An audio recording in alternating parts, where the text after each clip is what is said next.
బ్రిటిషర్లకు నకలు కాంగ్రెస్ సహజమే. ఆ పార్టీ పెట్టింది ఎవరు మరి? అంటే భారత జాతీయ ప్రయోజనాల మీద రాజీ పడిన చరిత్ర ఆ కుటుంబానిది, ఆ పార్టీది. వాళ్ళ రాజీ వల్ల తరతరాలుగా దేశంపై ఆ ప్రభావాన్ని చూస్తూ వస్తున్నాం మనం. నెహ్రూ నుంచి మన్మోహన్ సింగ్ వరకు కూడా దౌత్యం పేరిట జరిగిన దౌర్బల్యం భారత ప్రజలకు శాపంగా పరిణమించింది. చారిత్రక రికార్డులు ఆధారంగా మనం తెలుసుకోవచ్చు. అవి ఈ వీడియోలో నేను చెప్తున్నా. భూభాగాల విషయంలో కాంగ్రెస్ చేసిన చారిత్రక తప్పులు అన్నీ ఎన్ని కావు. పాకిస్తాన్కు కశ్మీర్ ఆక్రమణ పరిష్కారం దొరకని సమస్య నేటికి. అరే, స్వతంత్రం వచ్చిన కొద్ది రోజుల్లోనే పాకిస్తాన్ బలవంతంగా మన జమ్మూ కాశ్మీర్లోని 78,000 చదరపు కిలోమీటర్ల భూభాగాన్ని ఆక్రమించేసింది. సైనికంగా ప్రతిస్పందించాల్సిన కీలక సమయంలో నెహ్రూ యుద్ధాన్ని ఆపి సమస్యను యుఎన్కు తీసుకెళ్లారు. ఫలితమేంటి? ఈ రోజు వరకు కూడా ఆ సమస్య పరిష్కారం కాలేదు. ఇక కబావ్ లోయ, బ్రిటిష్ వాళ్ళు బర్మా కొంట నేటి మయన్మార్ కబావ్ లోయను అద్దెకిచ్చారు. 1949 వరకు కూడా భారతదేశం అద్దెను తీసుకుంది. అయితే స్వతంత్రానంతరం కాంగ్రెస్ ప్రభుత్వం నాటి పాలకులు దాన్ని తిరిగి పొందే ప్రయత్నం కూడా చేయలేదు. భౌగోళిక సమగ్రత పేరుతో మౌనంగా సొంత హక్కును వదిలేసుకోవాల్సిన పరిస్థితి. బెరుబరి ఒప్పందం, నూన్ నెహ్రూ ఒప్పందం కింద పశ్చిమ బెంగాల్లోని బెరుబరి ప్రాంతాన్ని తూర్పు పాకిస్తాన్కి అప్పగించేశాడు నాటి ప్రధాని నెహ్రూ. బెంగాల్ సీఎం బిధాన్ చంద్రరాయ్ తీవ్రంగా వ్యతిరేకించిన కాంగ్రెస్ 9వ రాజ్యాంగ సవరణతో ఆ భూమి బదిలీని చట్టబద్ధం చేసేసింది. ఇక ఆక్సాయ్ చిన్ నిర్లక్ష్యం, చైనాకు అప్పగించేశారు కదా. నెహ్రూ పార్లమెంటులో ఆక్సాయ్ చిన్ను ఎడారిగా నివాసయోగ్యం కానిదిగా వర్ణించాడు. యుద్ధం వెరితనమన్నాడు. మరి 1962లో ఇండో చైనా యుద్ధ సమయంలో భారత్ నియంత్రణ కోల్పోయింది. నేడు చైనా అదే ప్రాంతంలో సైనిక స్థావరాలు నిర్మించేసింది. 1962 యుద్ధంలో లడఖ్లో మరో 38,000 చదరపు కిలోమీటర్ల భూభాగాన్ని కోల్పోయినాం మనం. ఇప్పటికే అది చైనా ఆక్రమణలో ఉంది. రాన్ ఆఫ్ కచ్ తీర్పు 777 చదరపు కిలోమీటర్లు అప్పగించినాం 1968లో. అంతర్జాతీయ ట్రిబ్యునల్ తీర్పుతో గుజరాత్లోని రాన్ ఆఫ్ కచ్, చాద్బెట్ సహా 777 చదరపు కిలోమీటర్ల ప్రాంతం పాకిస్తాన్కి వెళ్ళిపోయింది. కచ్చతీవు దీవి దాని ద్వారా దాన్ని అప్పగించడం ద్వారా, అంటే ఎమర్జెన్సీ సమయంలో ఇందిరాగాంధీ అవన్నీ ఇందాక చెప్పినవన్నీ ది గ్రేట్ పండిట్ జవహర్లాల్ నెహ్రూ హయాంలో, తర్వాత iron lady of India, India అంటే ఇందిరా, ఇందిరా అంటే ఇండియా అన్నారు కదా. ఆమె టైంలో ఎమర్జెన్సీ సమయంలో ఇందిరాగాంధీ తమిళనాడు అభిప్రాయాన్ని అడగకుండానే కచ్చతీవును శ్రీలంకకు అప్పగించేసింది 1974లో. ఫలితం కూడా చూస్తున్నాం. నేటికి భారత మత్స్యకారులు అక్కడ అరెస్టులు, దాడులను ఎదుర్కొంటున్నారు. దౌత్య వైఫల్యాలైతే అన్ని ఇన్ని కావు. భారతదేశం ప్రపంచ శక్తిగా ఎదగడానికి ఉన్న అన్ని అవకాశాలను కాంగ్రెస్ ప్రభుత్వాలు కోల్పోయేలా చేశారు. భద్రతా మండలిలో శాశ్వత సభ్యత్వం ఆఫర్ చేసినప్పుడు నెహ్రూ దాన్ని చైనాకు వదిలేశారు. ఫలితం చూస్తున్నాం. ఆ నిర్ణయం వల్ల భారత్ దశాబ్దాల పాటు ప్రపంచ ప్రభావాన్ని, కీలక నిర్ణయాలు తీసుకునే అవకాశాన్ని కోల్పోయింది. ఇక టిబెట్ ద్రోహం, చైనాకు మన ఆధిపత్యాన్ని అప్పగించాడు 1954లో అదే నెహ్రూ టిబెట్లో భారత హక్కులను పూర్తిగా వదిలి చైనా ఆక్రమణను అంగీకరించారు. టిబెట్లో నడిపిన మన పోస్టల్, టెలిగ్రాఫ్, టెలిఫోన్ సేవలను కూడా చైనాకు అప్పగించేశారు. ఈ మౌనం బీజింగ్కు ధైర్యాన్ని ఇచ్చింది.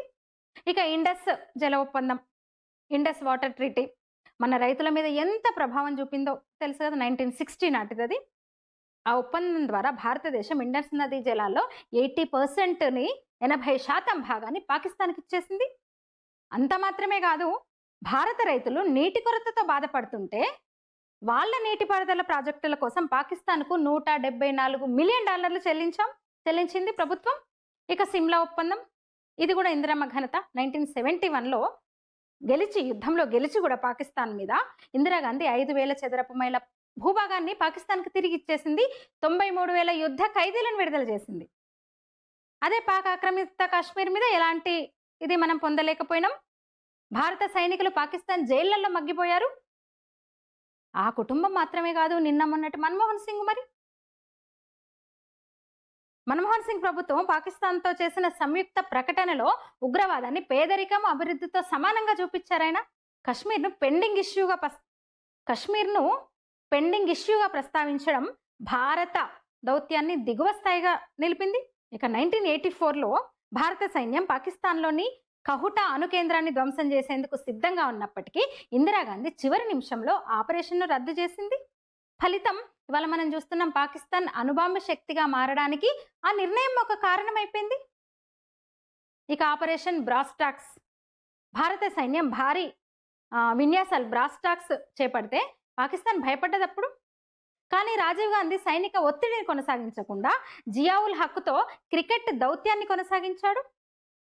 ఇక మన మన్మోహన్ సింగ్ హయాంలో 26/11 2008లో ముంబై దాడుల తర్వాత భారతదేశానికి అంతర్జాతీయ మద్దతు సైనిక సంసిద్ధత ఉన్నప్పటికీ మన్మోహన్ సింగ్ ప్రభుత్వం ఎలాంటి ప్రతిచర్య తీసుకోలేదు, ప్రతీకార చర్య చేపట్టలేదు. అసలు పాకిస్తాన్ మీద కనీసం ఒక నిందారోపణ నేరారోపణ కూడా చేయలేదు. మీదే బాధ్యత, ఈ పని చేసింది మీరే, మీ వల్లే ఇలా జరిగింది, ఉగ్రవాదులు ఈ ఉగ్రదాడి చేసింది మీరే, మీ వల్లే అని కూడా కనీసం ఒక మాట అనలేకపోయాడు. ఇక సియాచిన్ నిరాయుధీకరణ చర్చలు సైనికులకు ఎంత అవమానం అది. 2012లో రక్షణ మంత్రి ఏకే యాంటోనీ సియాచిన్ హిమగిరిపై సైనికులను వెనక్కి తెచ్చే చర్యలు జరుగుతున్నాయని అంగీకరించారు ఆయన. మరి ప్రతిరోజు కూడా ప్రాణాలు అర్పిస్తున్న భారత సైనికులకు అవమానంగా ఇంకేంటి? దేశ సార్వభౌమత్వాన్ని దెబ్బతీయడము, పరోక్ష రాజీలు, ఇట్లా ఉన్నాయి వీళ్ళ నిర్ణయాలు. డీక్లాసిఫైడ్ డాక్యుమెంట్స్ ప్రకారం సిఐఏ కాంగ్రెస్ పార్టీకి డబ్బు ఇచ్చి కమ్యూనిస్టుల మీద ప్రభావం చూపించేందుకు భారత మీడియాను ప్రభావితం చేయడానికి ఉపయోగించింది. మరి ఇది భారత సార్వభౌమత్వంపై నేరుగా దాడి చేయడమే కదా, దెబ్బతీయడమే కదా. ఇక భోపాల్ దుర్ఘటన, గ్యాస్ లీకేజ్ అందరికీ తెలుసు కదా. బాధితులకు అన్యాయం చేసింది పార్టీ. 1984లో జరిగింది అది Bhopal gas leak. Union Carbide CEO Warren అండర్సన్ను అరెస్ట్ చేసిన ప్రభుత్వ ఆదేశాలతో కొన్ని గంటల్లోనే విమానంలో అమెరికాకు పంపించేశారు. 15,000 మందికి పైగా ప్రాణాలు కోల్పోయిన ఆ బాధితులకు ఇంకా న్యాయం జరగలేదు.